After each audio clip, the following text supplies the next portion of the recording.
నిన్న మన దేశంలోకి 7 ఉగ్రవాదులు వస్తుంటే వాళ్ళను మట్టు పెట్టిరు మన త్రివిధ దళాధిపతులు సింధూర్ అట్టు సక్సెస్ విజయవంతంగా మట్టుపెట్టారు. పాకిస్తాన్ టెర్రరిస్టులు అసలు ఒక్కరిని కూడా ఉండకుండా మొత్తం సర్వనాశనం చేయాలి. మన హిందువులను 26 మంది టూరిస్టులను అనవసరంగా చంపేశారు. దానికి ప్రతీకార చర్యగా పాకిస్తాన్ టెర్రరిస్టులు మొత్తం మట్టుపెట్టాలి. ఇంకోసారి ఎక్కడ మన ఇండియాలో ఎక్కడ ఏం మూలకున్నా కానీ పాకిస్తాన్ మన ఇండియాలో ఎవరు ఉండకూడదు. దీన్ని తీవ్రంగా ఖండిస్తున్నాము. ప్రతి ఒక్క ఇండియన్ భారతీయుడు ప్రతి ఒక్క ఇండియన్ భారతీయుడు ఇది తీవ్రంగా ఖండించాలి. ప్రతి ఒక్క ఉగ్రవాదు తరిమి కొట్టాలి.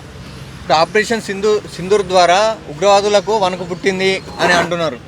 వాస్తవమే, అది 100% కరెక్టే.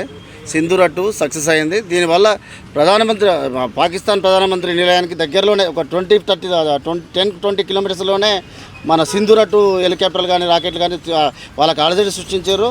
సర్జికల్ స్ట్రైక్ చాలా సూపర్ సక్సెస్ అయింది. ఇంకా కావాలా పాకిస్తాన్ టెర్రరిస్టులు అనేది ఉండకూడదు మన ఇండియాలోనే. అది దీన్ని తీవ్రంగా ఖండిస్తున్నా. Thank you. ఇంకోసారి ఇండియా మీద అయితే దాడి చేయడానికి భయపడుతుంది 100%. ఇంకోసారి ఇండియా పేరు చెప్తేనే భయపడాలి. అసలు ఇండియా వైపే చూడొద్దు.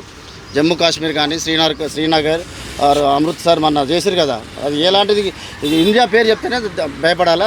తీవ్రంగా ఖండిస్తున్నా. టెర్రరిస్టులు మొత్తం మట్టుపెట్టాలి.